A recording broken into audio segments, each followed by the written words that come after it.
student, welcome back to our physics class. Last day whatever we learn about the question answer of chapter 3, physical quantity and measurement.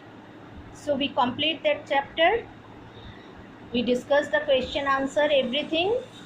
Today we learn the new chapter, force and friction. Force and friction.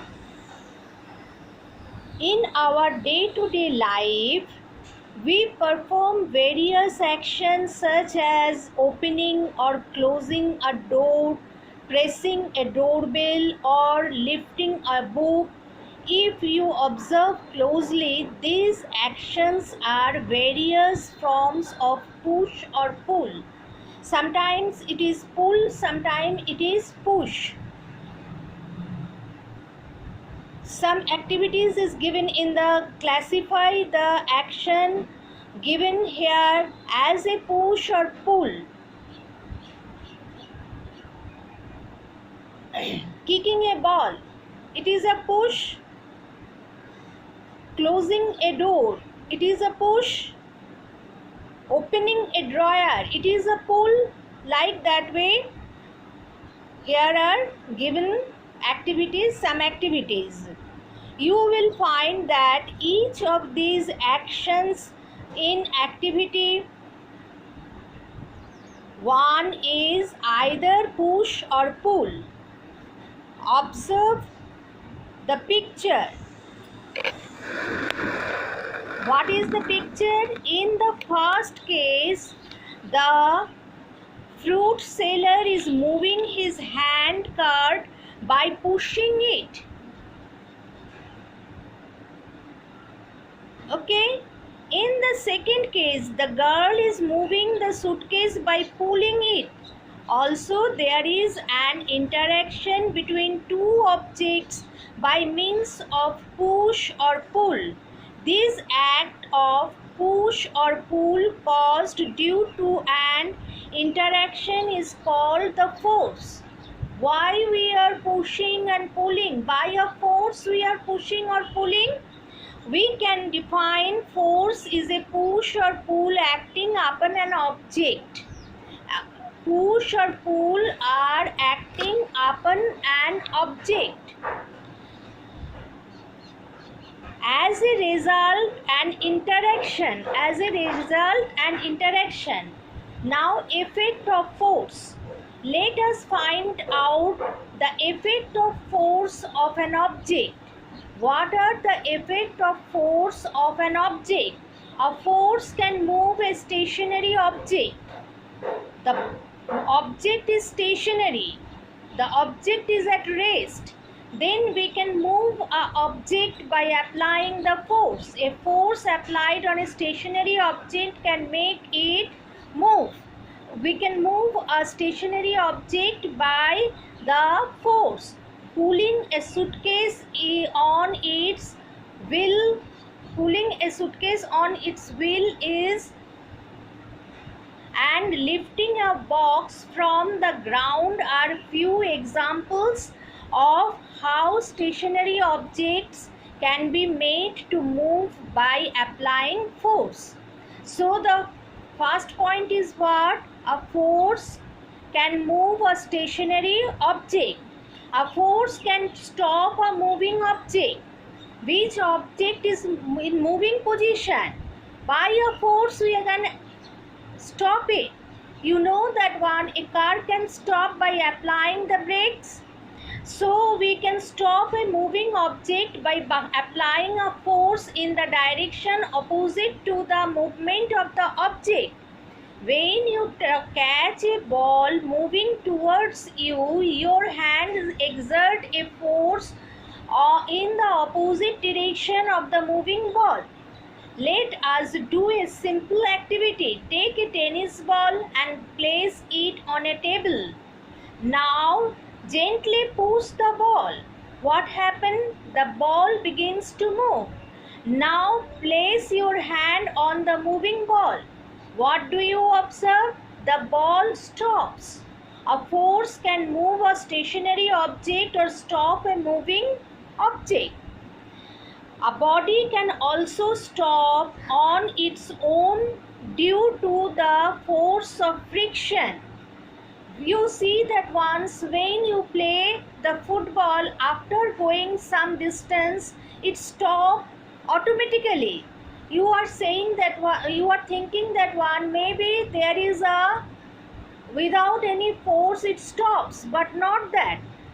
There is a force which one opposes the motion of the ball, that is the frictional force between the ground and the football. So a force can change the speed of a moving body. Push the moving ball. Is there any change in speed? The ball moves faster. Or just touch the moving ball. What happens to its speed now? The ball slows down. A force can change the speed of the moving body. It can change. It can slow down, or the ball can move faster. This happens when the force is applied on a moving body. The speed of an object increases or decreases depending upon the strength and the direction of the applied force. Which direction? If the moving body's direction we apply the force, the body will be faster. If the opposite directions of the moving body we apply the force, then it is slow down. But if you want to stop it or slow it down, you will have to pull it or push it in the direction opposite to its motion. Next is a force can change the direction of a moving object. A force can also change the initial direction of a moving object. For example, when a batsman strikes a ball bowled or him, the force applied by him through the bat changes the direction of the ball and the ball travels in a few new direction. A force can change the shape and size of an object. A force can change the shape and size of an object. Observe these actions in your surrounding.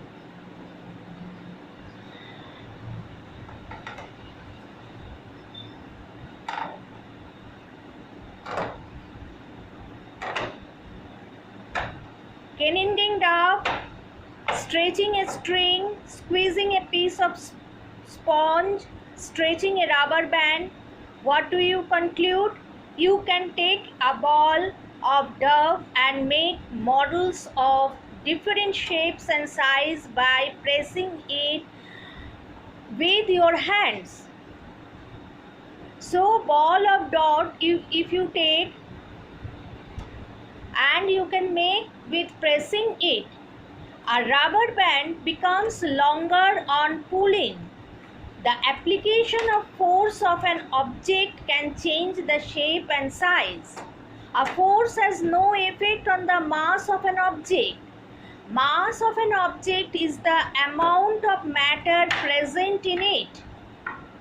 So the mass is a constant quantity. For a particular object, when a force is applied on an object, there is no change in the mass of the object. It is possible that a force applied on an object may not bring any change in it. It always changes.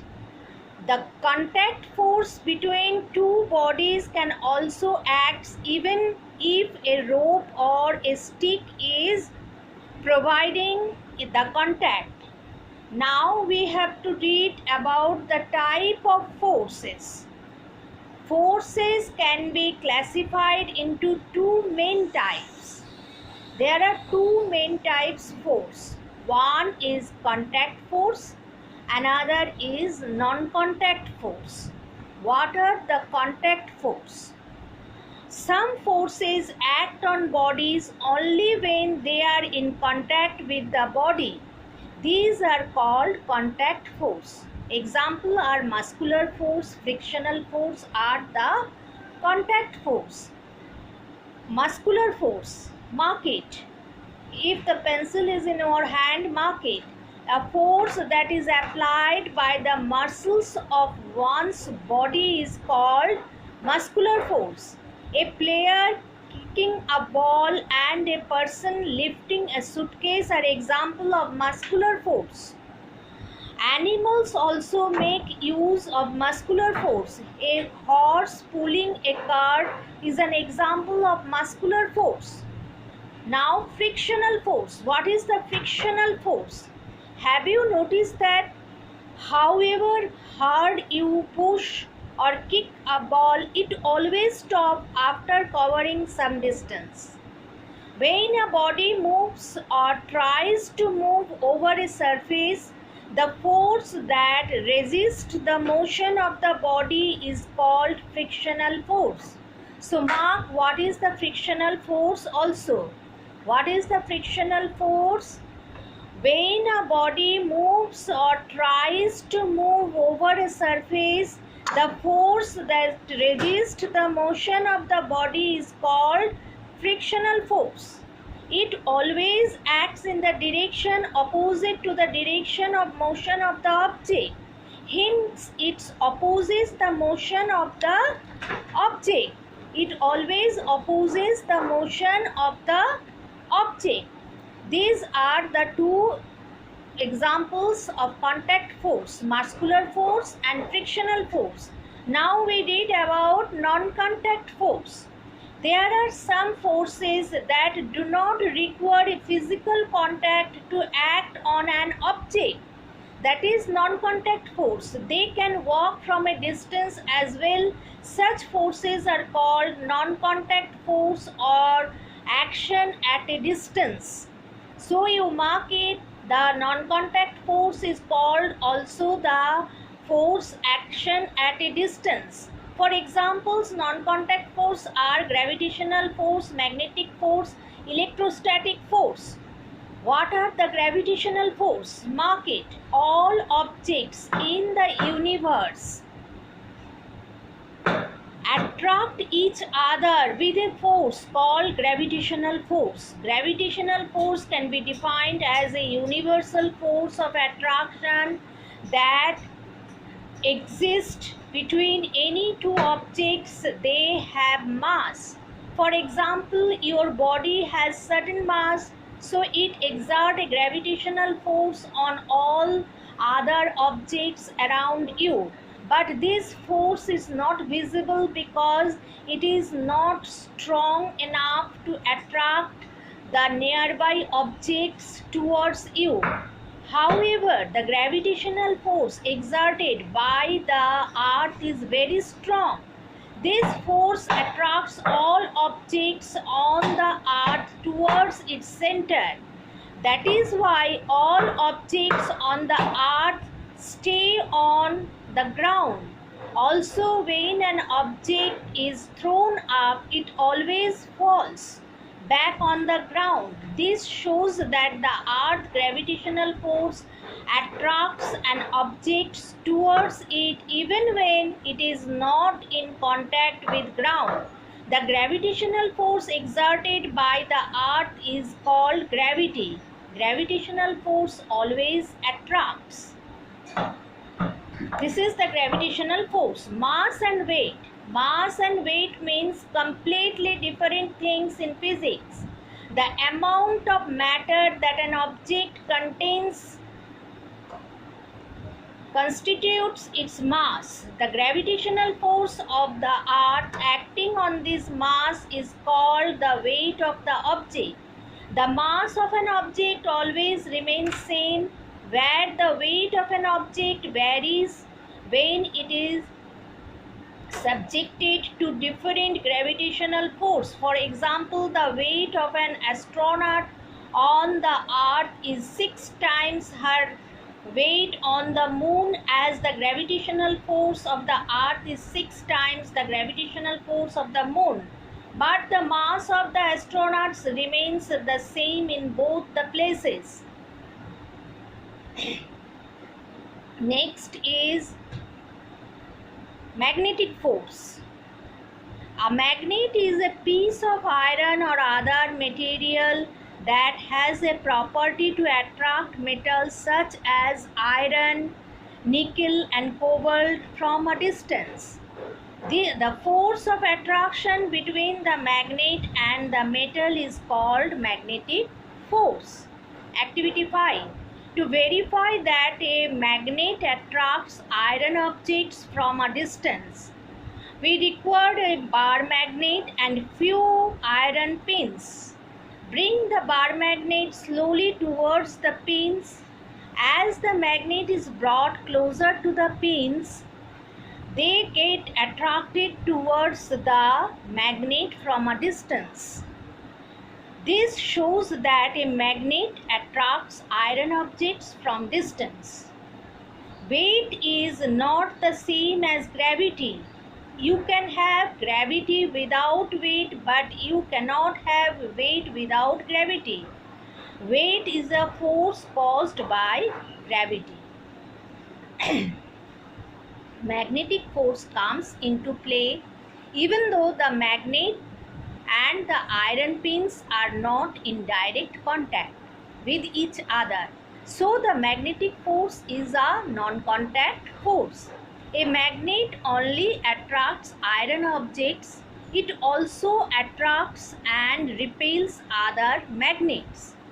These are the magnetic force. So today we read up to this.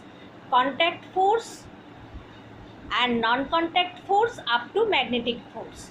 Electrostatic force next day we will read, next class.